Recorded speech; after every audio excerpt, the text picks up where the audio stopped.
A paz do Senhor. Não, vou falar aqui. Obrigado.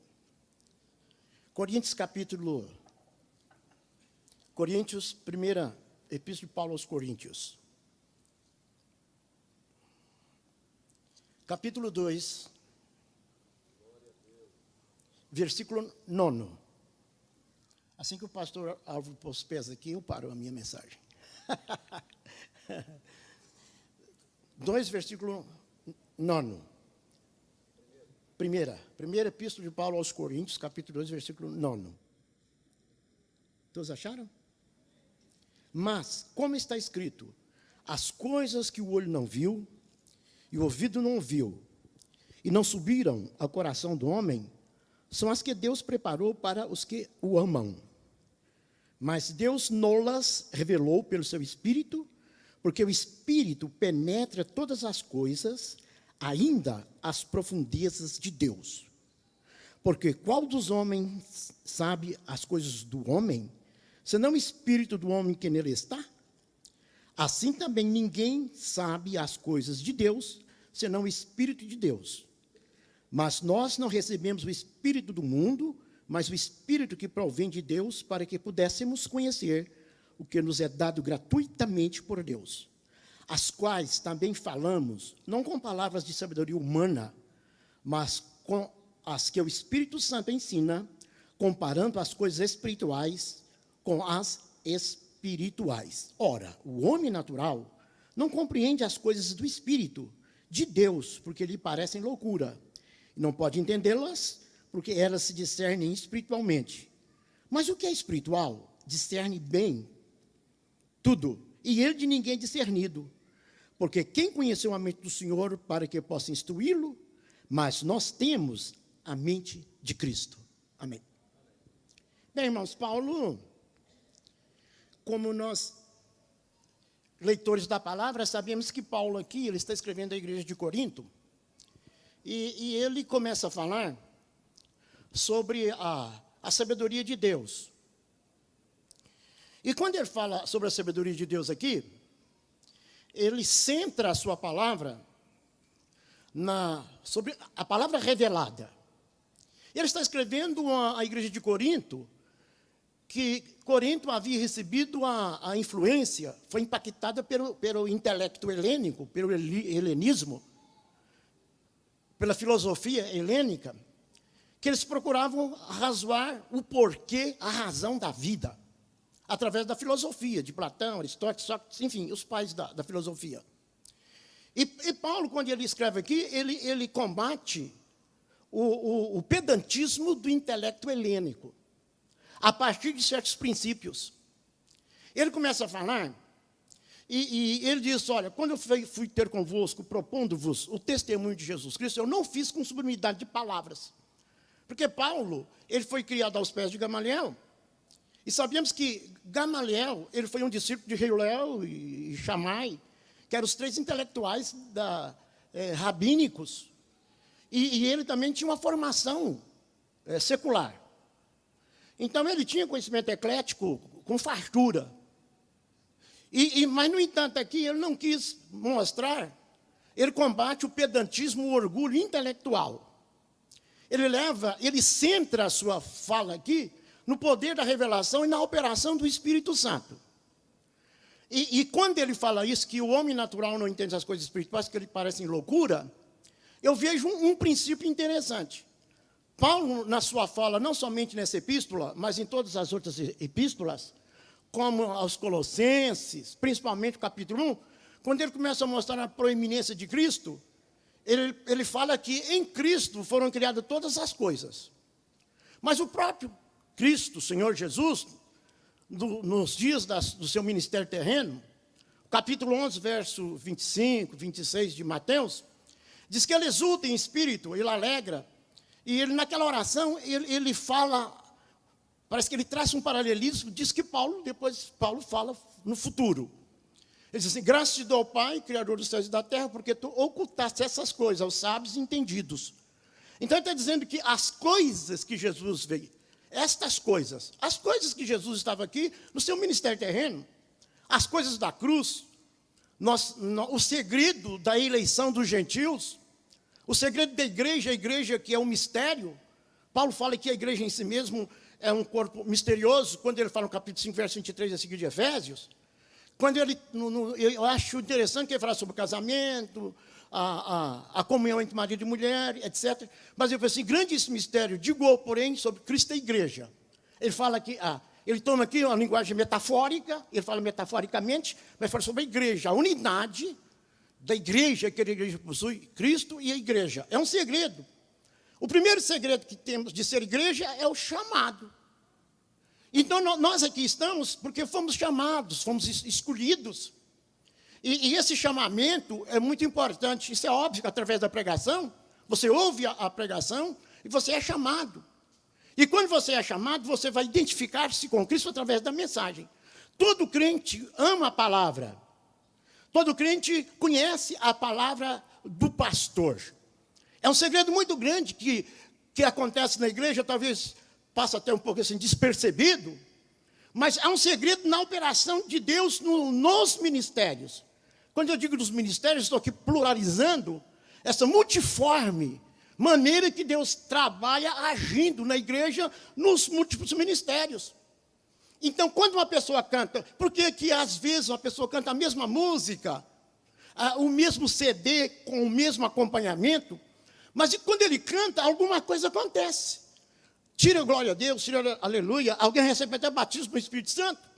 Porque quando Deus opera na vida daquele que canta, daquele que prega, então não é mais a pessoa sozinho. Nós temos aqui, então, a aprovação do Espírito.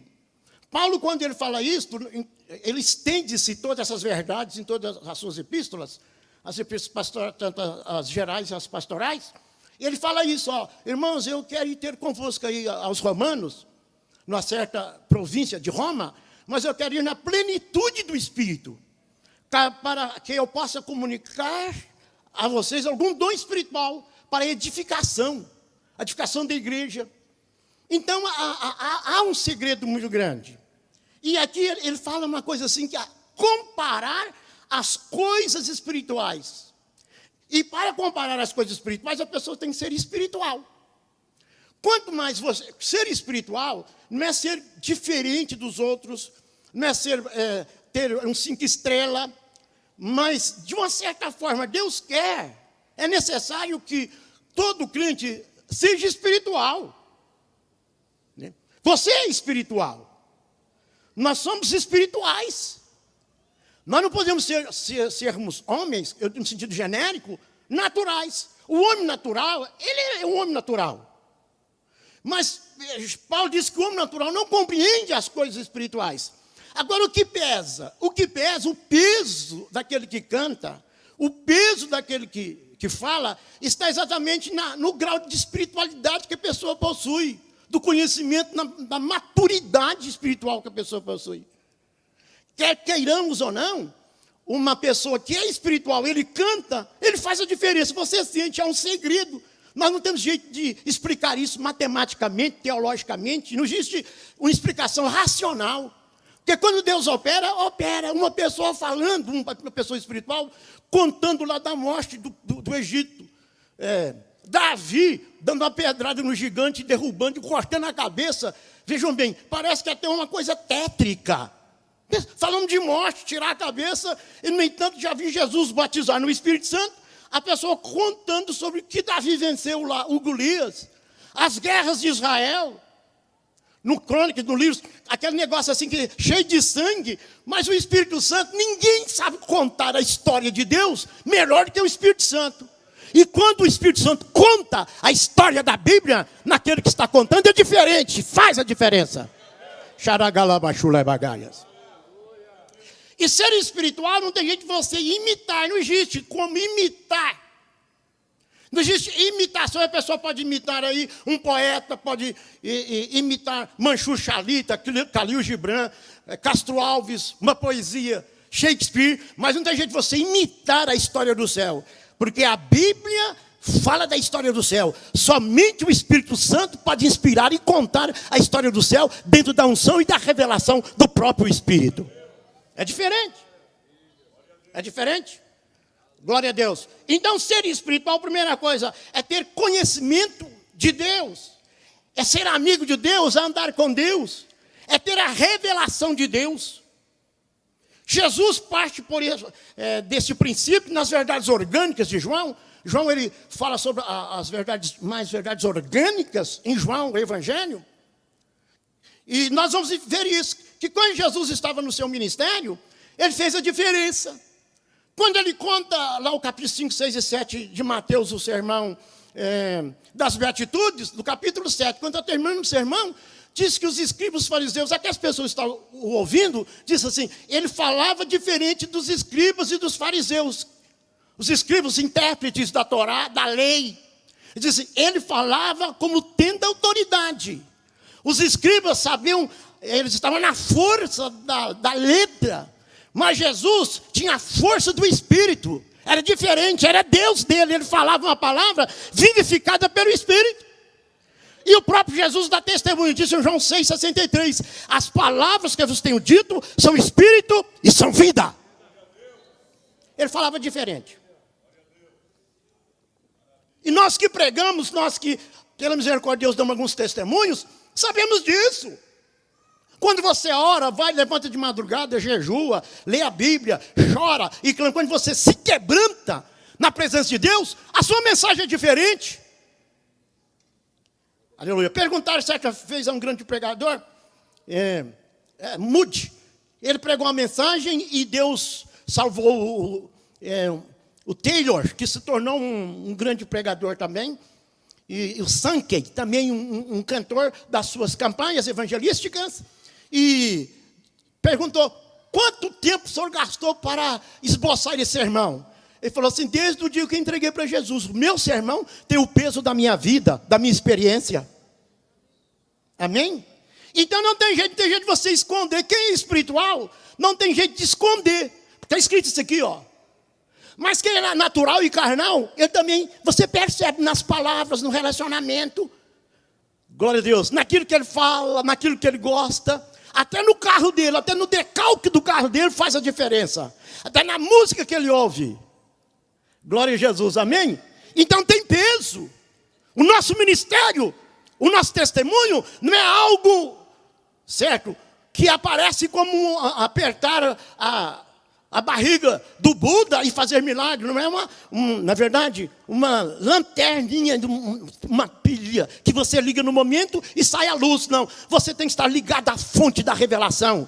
Nós cantamos aqui, ó que fonte sanadora, foi aberta no Calvário. Jesus abriu no Calvário uma porta para a revelação de si mesmo. Ninguém pode ter a revelação de Cristo se não entrar pela porta do Calvário. É coisa de revelação. Glória a Jesus. Interessante que Paulo, partindo desse princípio, no capítulo 4 de Efésios, quando ele fala sobre a escolha, ele centra, cristocentricamente falando, para Cristo. Ele fala assim, ele mesmo deu uns para apóstolos, outros para evangelistas, para profetas, outros para evangelistas, outros para pastores e mestres, querendo o aperfeiçoamento dos santos, segundo a medida da sua graça. Então tem medida. Se você recebeu uma medida, você vai trabalhar dentro da medida que você recebeu. Ninguém pode trabalhar acima da medida que ele recebeu. Glória a Deus. Ele tem uma medida. E dentro dessa medida você faz o trabalho de Deus. Diz que Ezequiel foi considerado o profeta das grandes visões. É porque o Ezequiel, né, ele foi chamado e recebeu uma medida para ser profeta. Glória a Jesus. Então, se a pessoa tem uma medida, ele tem que pedir, se ele quer mais, ele tem que pedir, Senhor, aumenta, dá mais um pouco da medida, aumenta um pouco do azeite dessa medida. Glória a Jesus, amém? Aquele que recebeu muito, trabalha muito. Aquele que recebeu pouco, trabalha dentro do pouco que ele recebeu. Problema de graça, é medida. Você trabalha dentro das medidas que Deus te deu. Fora da medida, você vai estragar o seu azeite. Quem pode dar glória a Deus? É medida. Deus trabalha com medida desde o princípio. Tem uma medida. Tem uma medida. Deus trabalha com medidas. O capítulo 11 de Apocalipse, versos 1 e 2, né, as duas testemunhas. Quando João, na visão apocalíptica, está vendo lá aquela parafernália escatológica, você pode observar uma coisa interessante. Quando chega lá no templo, altar e adoradores, foi dado a João uma medida, uma cana para medir. Disse: João, levanta-te e mede o templo, o altar e os adoradores. Medida para o templo, medida para o altar e medida para os adoradores. Tem medida. Esse culto tem medida. Aleluia. A maneira que você adora é medido por Deus. Cada culto você tem uma medida. Cada glória a Deus é medido. Cada ação é medida. Deus mede tudo. E de acordo com a sua medida, Deus te dá uma medida também da sua bênção. Aleluia, aleluia. É medida. Deus fala isso para Abraão. Abraão, o nosso pai na fé. Abraão, sê-te uma bênção e abençoar-te-ei. Qual é a medida? Você tornar-se-á uma bênção. Na tua semente, na sua geração, serão benditas todas as nações. Lógico, está apontando para o Cristo. Mas Abraão teria que trabalhar dentro de uma revelação, de uma medida, para que Deus pudesse cumprir o quê? Cumprir os ditames da graça. Abraão era a porta, era um homem-chave na dispensação patriarcal, para que a graça viesse em Jesus Cristo. Ele tinha medida da fé, a ação, os atos de Abraão determinou o caminho do Cristo vindouro. Ele tornou-se um paradigma, tornou-se um princípio, um alicerce e o fundamento da bênção que viria na pessoa de Jesus Cristo nessa dispensação da graça. Aleluia. Sete uma bênção, abençoar-te-ei. Abraão, onde você colocar as plantas dos teus pés, será teu. Mas primeiro, você será uma bênção. Aleluia. Aonde você estiver, você é o meu representante. Aleluia. Quem pode dar glória a Deus? Aleluia. Nós somos os representantes da bênção de Deus nessa cidade. Na sua congregação, na sua casa, no seu ministério. Toda a abundância, toda a revelação divina está sobre a sua vida. Depende da medida que Deus te deu. Dentro da medida que Deus te deu. Quem pode dar glória a Deus? Óbvio que eu não estava pensando que ia falar, eu vim para ouvir. Até orei hoje, o Senhor Jesus dá uma palavra para o pastor Alvo, como tem dado, para a gente enriquecer. Porque você tem que ter sede, você tem que aprender.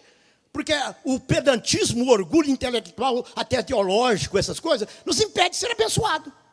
Porque tem pessoas que são tão cheias de si, que não querem nem ouvir, pensam que sabe tudo. Nós não sabemos nada não, irmão. Quanto mais você se humilha, mais você aprende. A graça de Deus é para os humildes. Jesus parte desse princípio quando diz assim: aprendei de mim, que sou manso e humilde de coração. Ele é o mestre, mas assim, eu sou humilde. Não sou pedante e nem orgulhoso. Aleluia. Glória a Jesus. Amém? E como eu disse aqui, eu quero inserir uma verdade no ministério de Jesus. Todas as vezes que falavam de Jesus 7, verso 15, por exemplo, de João, ele estava falando, diz assim: como ele sabe doutrina, não tendo aprendido, tal, assim, a doutrina não é minha não, é do Pai que me enviou. O 12, o 13, o 14, o 15, 16, 17, até o 20, vocês vão observar isso. Jesus diz assim: a doutrina não é minha, mas do Pai que me enviou. As palavras que eu vos tenho dito não é minha, mas do Pai. Ele era o filho, era o mestre, era o rabi e o rabone. A palavra rabone, a etimologia da palavra quer dizer mestre do coração. Jesus não era só mestre do intelecto, como os escribas o eram. Você pode ser um intelectual, você impressiona a mente, mas o espírito da pessoa fica insensível. Jesus era o rabi e o rabone. Ele impressionava, aleluia, não era somente o cérebro, ele impactava a alma e o coração do ser humano vazio. Quando Deus fala, ele alimenta. Quando Deus fala, ele sara. Quando Deus fala, você fica satisfeito. A ovelha de Cristo alimenta da palavra que vem do céu. Quem pode dar glória a Deus? Aleluia. É do céu. É a fonte sanadora que abre e você bebe da água e sai saciado. Jesus, partindo desse princípio, capítulo 10 de João, ele fala isso: as minhas ovelhas conhecem minha voz, elas não seguem o mercenário, Porque mercenário não tem cuidado das ovelhas, não entende de ovelha, não entende os problemas da ovelha, não sabe nada de ovelha. Mas o bom pastor dá sua vida pelas ovelhas. Primeiro princípio, o bom pastor morre por causa das ovelhas. Você tem que colocar o coração e a alma nas ovelhas. O princípio está no capítulo 53 de Isaías. Aleluia. Não sei.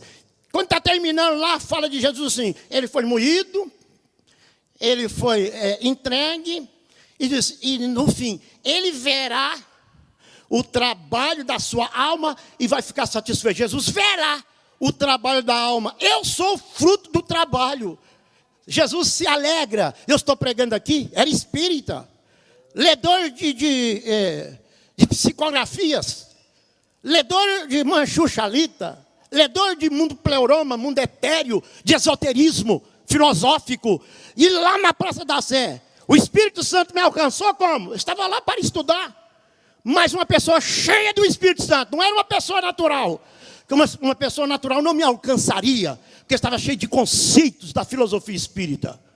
Mas ela falou pelo Espírito. Eu estava passando assim uns 20 metros de distância. Eu disse, moço, você que está aqui há 15 dias, você veio para estudar, mas Deus tem um plano na sua vida. Você vai ser pregador do Evangelho. E eu parei, falei, será só eu? Quando eu parei, sou eu, mas muita gente, não sou eu. Ele disse, é você mesmo.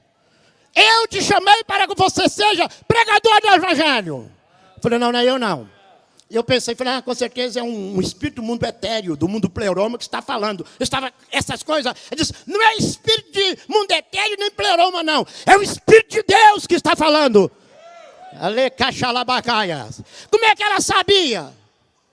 Eu estava aqui em Uberlândia, fui para São Paulo e ela tocou, ela era uma profeta, estava falando dentro da revelação de Deus. Quando você prega na revelação, não tem nada escondido diante da fala e da palavra de Deus. É que está escrito, quem é espiritual discerne bem todas as coisas. Pastor tem que ser espiritual, presbítero tem que ser espiritual, irmã do ciclo de oração tem que ser espiritual, porteiro tem que ser espiritual, presidente de SEMAP tem que ser espiritual, todo mundo que trabalha no organismo de Cristo tem que ser espiritual. Quem não é espiritual dá só prejuízo e dá problema. Mas quem é espiritual não dá problema, ele faz tudo para o crescimento da obra de Deus. Quem dá problema na obra é um ser carnal, o espiritual não. Porque o espiritual, ele fala a linguagem do céu. O espiritual fala por Deus. O espiritual é a boca de Deus. O espiritual é a mão de Deus. O espiritual é os pés de Deus.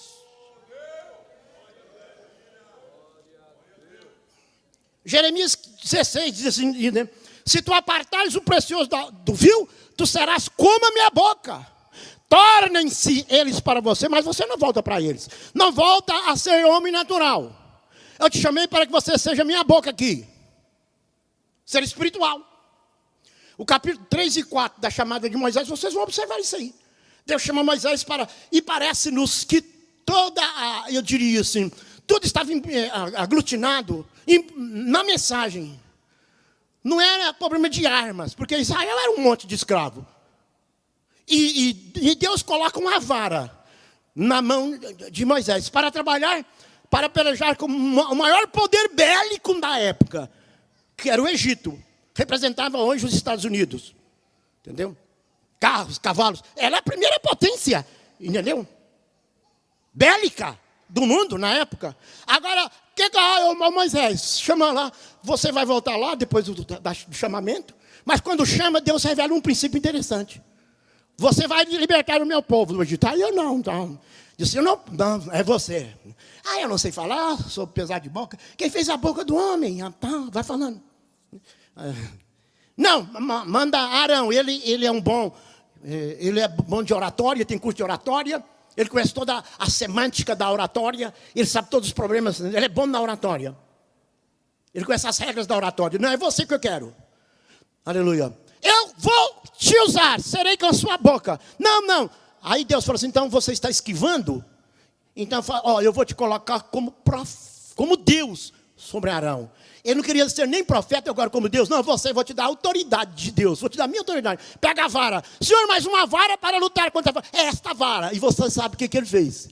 A vara, no princípio, capítulo 4, 2 e 3, chama vara de Moisés. Mas quando vocês veem no capítulo 4 até a história, aí torna assim, e Moisés tomou, depois do encontro, que ele aceita a incumbência, o encargo de ser o grande legislador e o libertador de Israel, aí fala assim, Moisés tomou a vara de Deus. Não era mais a vara de Moisés, era a vara de Deus, porque Deus deu a autoridade dele para Moisés. Quem tem a vara de Deus, tem a autoridade de Deus. Quem tem a vara de Deus, tem a mente de Deus. Quem tem a vara de Deus, tem a autoridade do Espírito de Deus na terra. Faz a obra na autoridade de Deus, que Deus te delegou. Quem pode dar glória a Deus? Aleluia. Está chegando um homem? Está chegando? Quando chegar aí fala. Então, nota bem primeiro. Então, mas o homem natural, nota bem, irmãos. Existe um limite. Nós trabalhamos com limites. Entendeu? Notem bem, partindo desse princípio, isso é óbvio, que é apenas uma palavra, a guisa de introdução, mas vejam bem, naquela época, porque Deus opera dispensacionalmente, cada dispensação tem o seu perfil dispensacional. Dentro da dispensação você vai estudar a maneira do modus operandi e o modus vivendi do próprio Deus e daquelas pessoas que são chamadas para viver com Deus, para fazer a obra de Deus para Deus. Então, nós entendemos que Deus falou assim, vou separar aí 70, quando ele separa para ajudá-lo. E Eldade e Medade, lá ele estava.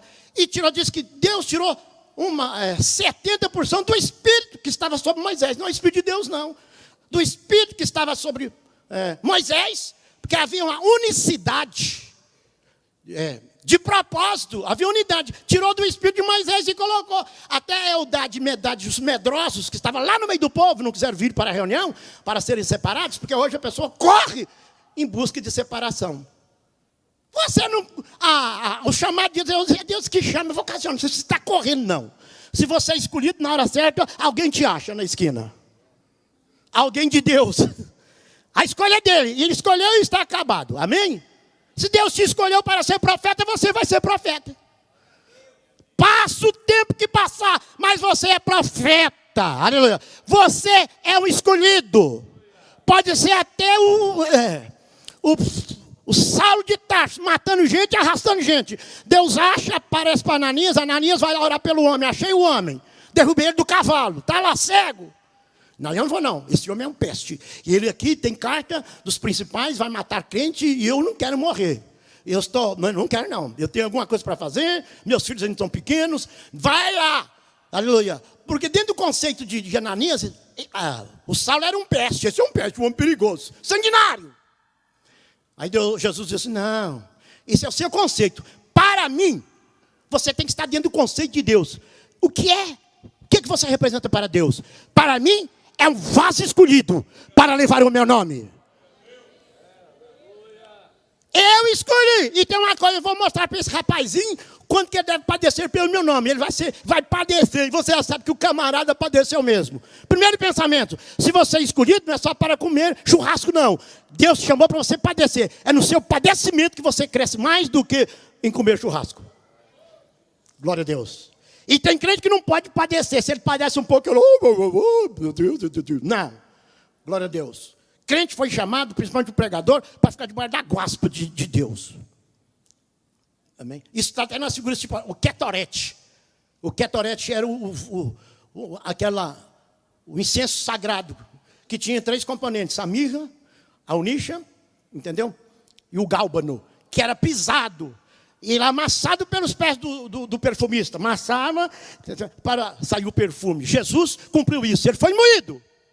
Você só pode exalar o perfume de Deus quando você se torna um ketorete, um moído de Deus. Deus trabalha no grão de trigo que cai na terra e morre. Se não morrer, não produz. Aleluia. Tem que morrer para produzir.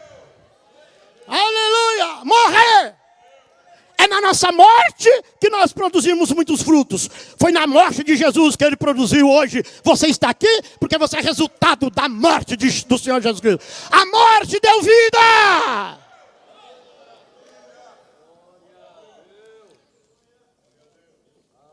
E Paulo fala isso.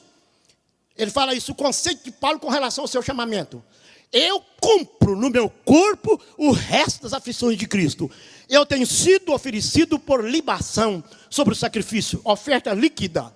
A libação é aquela oferta líquida de vinho que eu jogava no altar do holocausto, Levítico 6, 8 a 13, para aumentar o fogo, para queimar mais depressa. Assim, eu já fui liquefeito, já passei pelo liquidificador de Deus. Eu sou o ketorete, tá? Sou o bagaço, ainda vou ser queimado. Mais uma coisa, para Deus nós somos o bom perfume de Deus, de Cristo, naqueles que salvam, naquele... 2 Coríntios 2, verso 14. Aleluia. Nós somos o bom perfume. Você é o bom perfume quando você é moído, pisado. Aleluia. Quando Deus acaba com a sua carne, aí você se torna espiritual. E Deus te fala como espiritual. O homem espiritual entende bem as coisas do Espírito. Quem pode dar glória a Deus? Aleluia. Quem pode dar glória a Deus? Encerrando, vocês podem observar esse princípio na sua vida. Observa. Quando você vai orar, que você está bem espiritual, passar uma hora de oração é brincadeira. Ler a Bíblia é brincadeira.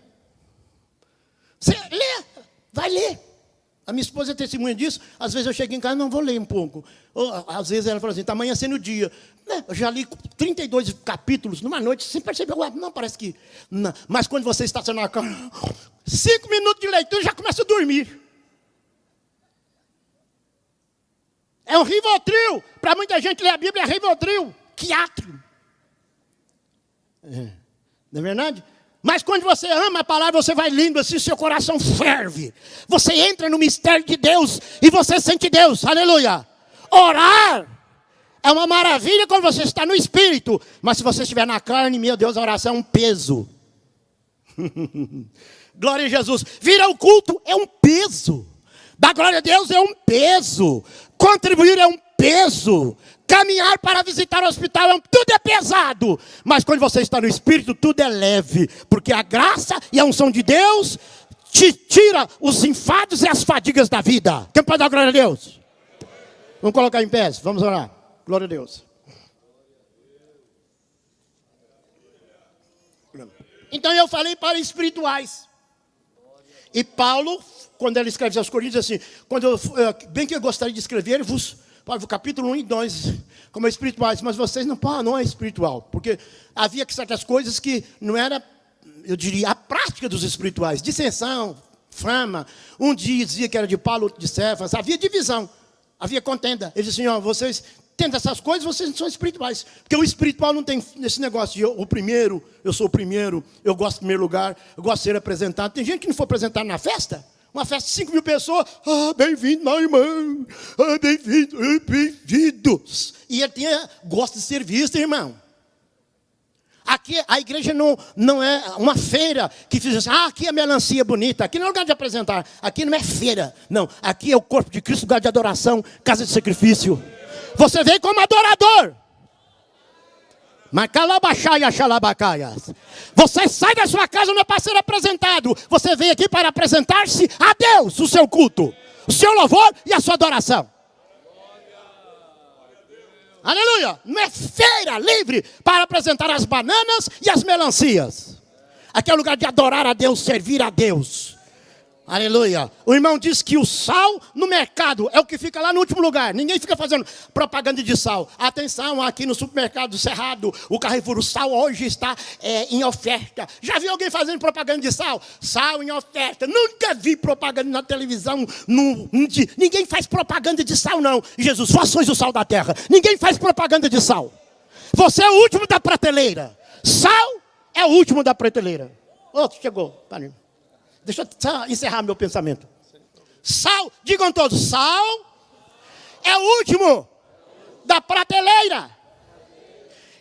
Outro dia eu fui comprar o sal.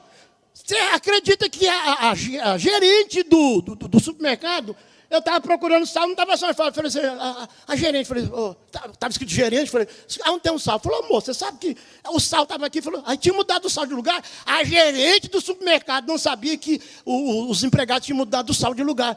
E aí ela teve que procurar o sal. Veja a importância do sal. A gerente não sabia onde estava o sal. E o sal, quando aparece na comida, estraga a comida.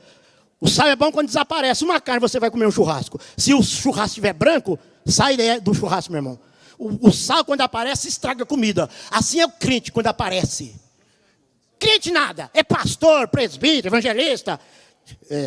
Quando gosta se não apresentar ele, desvia. Você não é, você é sal, irmão. Você tem que desaparecer. Você é o último da fileira do supermercado. Vós sois o sal da terra. Aleluia, amém? Quem pode orar, diga, eu sou o sal da terra. Por isso que eu desapareci diante da grandeza da cruz. Foi o que nós cantamos aqui no início. Será? Deus sabe. Oremos, Senhor, meu Deus, Tu és maravilhoso. A Tua graça infinita. Deus, aleluia. Pai, ensina-nos a sermos, meu Deus, o sal da terra. Que nós não venhamos, Jesus, estragar a comida espiritual. Mas que nós sejamos tempero, aleluia, na comida. Que nós desaparecemos como Paulo desapareceu diante da grandeza da revelação da cruz. Ensina-nos as grandezas, Jesus, da humildade. O caminho, Jesus, do sal. No nome de Jesus. Amém.